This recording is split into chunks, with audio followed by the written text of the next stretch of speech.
Today's video is going to be a very short one because I really just wanted to speak on this so that it's noted on public record.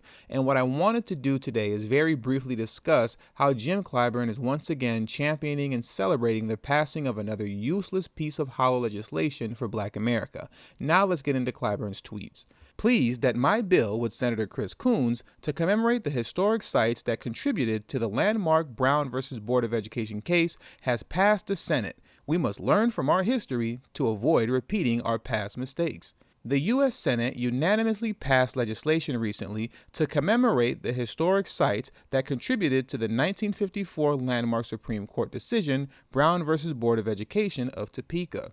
The purpose of this legislation, first introduced by U.S. Senator Chris Coons and House Majority Whip Jim Clyburn, is to expand the Brown v. Board of Education National Historic Site to include historic sites in South Carolina and designate National Park Service affiliated areas in other states. It would recognize the importance of the additional sites that catalyzed litigation in Delaware, South Carolina, Kansas, Virginia, and the District of Columbia by designating them NPS affiliated areas and expand the Brown v. Board of Education National Historic Site in Topeka, Kansas. On Wednesday, the bipartisan bill unanimously passed in the House Committee on National Resources. The House will soon consider the bill, and then it will go to President Biden's desk to be signed into law. Now, some of you may remember the video that I released about 2 months ago about Jamal Bowman and Cory Booker introducing their new bill called the African American History Act. And now Jim Clyburn is celebrating the passing of his new bill to commemorate historic sites that contributed to the 1954 landmark Supreme Court decision, Brown v. Board of Education. Now, outside of the fact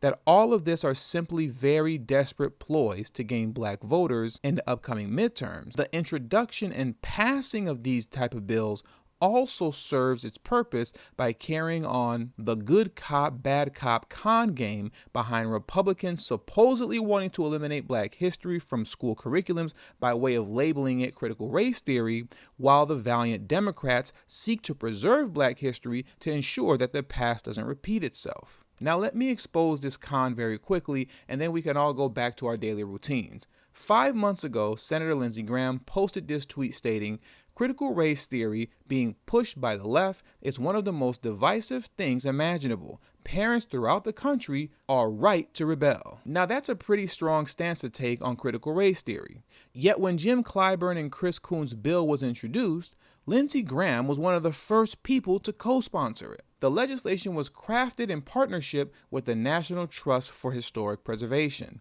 In the Senate, the bill was originally co-sponsored by U.S. Senators Lindsey Graham, Republican South Carolina, Mark Warner, Democrat Virginia, Tim Scott, Republican South Carolina, Tom Carper, Democrat from Delaware, Jerry Moran, Republican from Kansas, Tim Kaine, Democrat from Virginia, and Roger Marshall, Republican from Kansas. So in the inception of this bill, there were more Republican co-sponsors than there were Democrat co-sponsors.